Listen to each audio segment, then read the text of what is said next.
Kadhi Pakora is a popular Indian dish with many variations. But this video will share a complete guide to make Punjabi version of this recipe right at your home. This recipe has two main parts in which the first one is to make pakoras. I will take a medium sized onion, a small piece of ginger and 2 green chilies for the spiciness. You can adjust the chilies to your liking. We will finely chop everything and I am going to use a grater for my ginger. Next, take 1 cup of besan.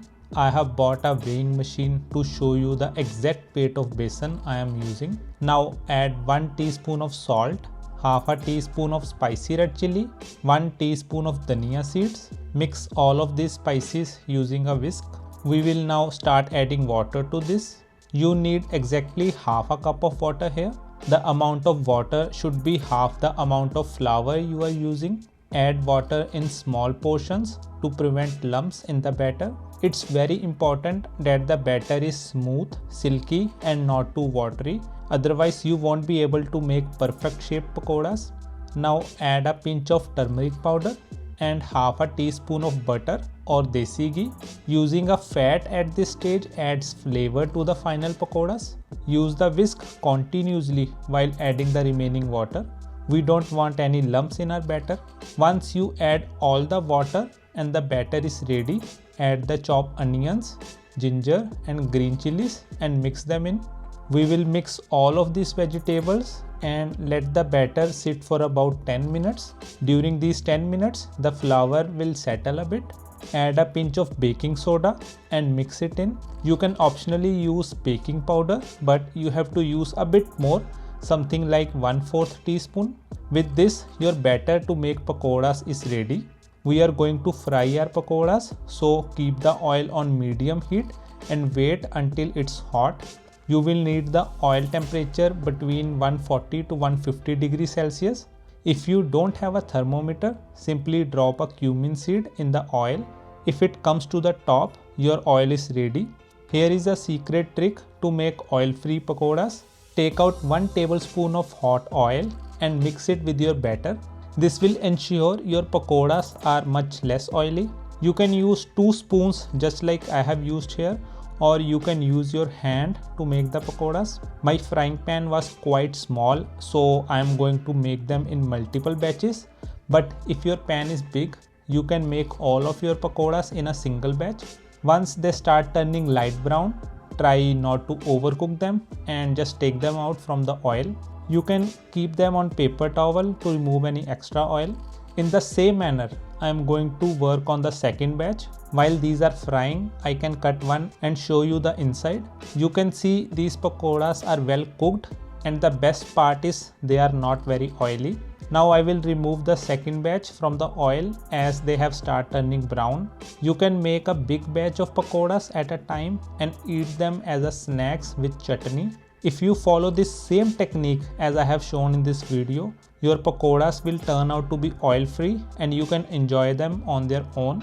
So once your pakoras are ready, let's start working on the curry. Take 1 onion and roughly chop it.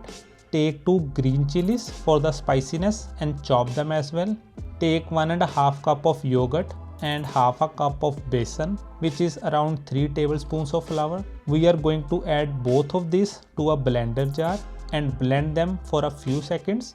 Also add some water so that they are well mixed. Curry tastes best when it's a bit sour, so you can add lemon for that, but make sure to add 3 to 4 drops only.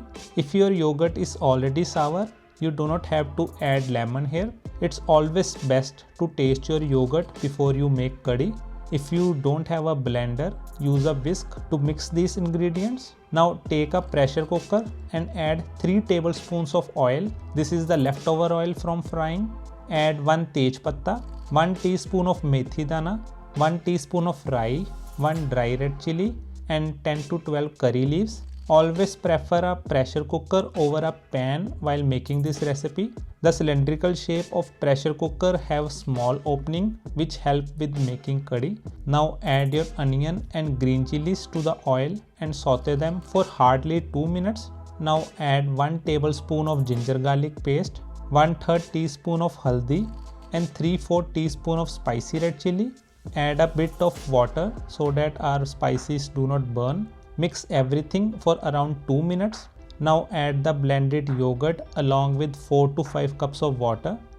Add enough water at this stage as curry gets thick over time. Here comes the toughest part of this recipe. You have to keep moving your ladle until curry starts boiling. This can take anywhere from 7 to 10 minutes. Moving your ladle until it starts boiling is very important for this recipe. Over time, you will see that the texture and the color are changing.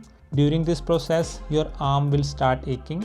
But this is the most important step and it really makes a huge difference. If you don't have patience, you can increase the heat to high as it will reduce the boiling time, but make sure not to stop moving your ladle until you see the boil. After around 10 minutes of continuously moving my ladle, you can finally see the boil in this curry. Now we will add salt to taste and mix it. We have to let this curry sit for another 10 to 15 minutes, so we will cover it at this stage. Keep a gap for that extra water to evaporate. Keep checking your curry every 2 to 3 minutes. Your curry should have a smooth, silky and slightly thick texture. In about 15 minutes, you will start seeing this kind of a layer on the top of your curry. This is the best indication that your curry is almost ready. Usually I just add pakoras at this stage and enjoy it, but for the sake of this video, I am going to show you a special tadka that can add a restaurant-like flavor to this recipe. Take a tadka pan and add 1 teaspoon of desi ghee. Add a pinch of hing and mix it with your ghee. Add 1 teaspoon of dhania seeds, which I have gently crushed. Mix your dhania seeds as well. Add 1 dry red chili, just break it in half. 1 teaspoon of rye.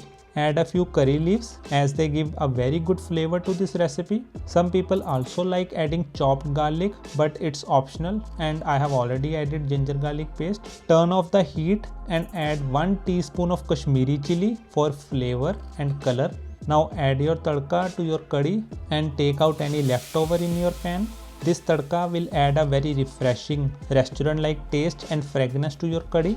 With this, your curry is totally ready. You can add some fresh dhania for garnishing. If you are going to consume this curry right away, you can simply add your pakoras to it. However, if you are going to have some leftovers, I will suggest you to add pakoras to the bowl and then pour your hot curry. It will give a better crispy taste and I just like it this way. Don't forget to leave a like if you enjoyed this video and I will see you in another Indian recipe.